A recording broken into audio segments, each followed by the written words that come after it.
we're back onto system software. Now, so far we've been looking at the operating system in terms of system software, whereas now we're going to shift our focus onto utilities. Now, there are a lot more than 4 utilities programs, but these are the ones that we need to know about for your exam. Okay, so disk defragmentation, backups, compression, and encryption. So we'll start by defining utility software. And it's used to maintain or configure a computer. So utilities tend to have one specific purpose, and that specific purpose will be in some way to help maintain or configure your computer.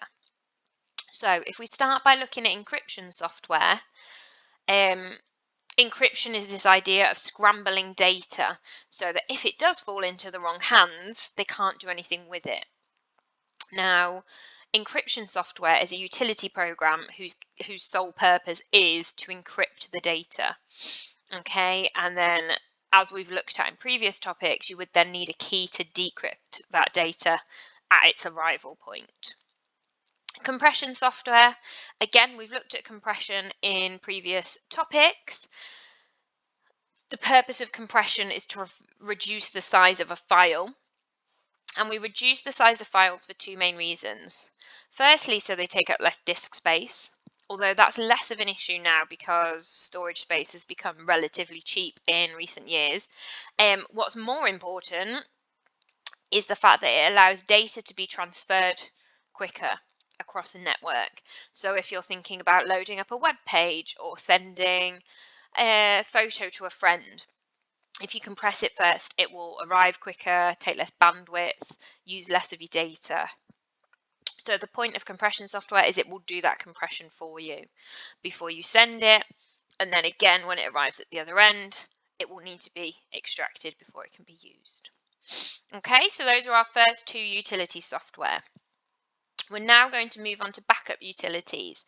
And a backup is defined as a copy of your computer's files and settings stored externally.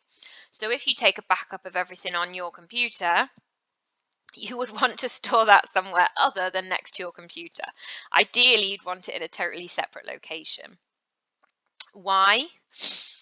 If it's something like flooding, if your backup is right next to your computer, it's not going to be particularly useful. Other reasons that we take backups are in case of hardware failure, in case of malware attacks, theft, to name a few. That is not by any means an exhaustive list. So what does a backup utility allow us to do? It allows us to schedule regular backups. So I think the school backups are set to run at 3:30 every day. So that's scheduled. They allow us to create rescue disks and images of our computer so they can be stored elsewhere. And lastly, they allow the option for either an incremental or a full backup. Okay, so we'll look at those 2 different types of backups now and what the pros and cons of each are. So a full backup takes a copy of every single file on your system. As a result, it's going to take up an awful lot of storage space. So why do we do it? If it's taking all this storage space up, why do we do it? It takes a long time as well, but if you ever do need that backup to use, it's faster to restore from because you can literally just say, find the last full backup, restore that onto the system. You're trading that ease of restoration off against storage space and time taken.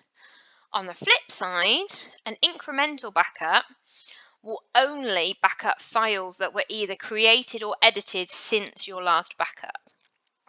As a result, it's going to take up a lot less storage space because think of all the files that you won't have even touched since your last backup. And obviously, because you're backing up less files, it's going to be quicker to create that incremental backup. The trade-off then, though, if you need access to that backup and you need to do a restore, you will need to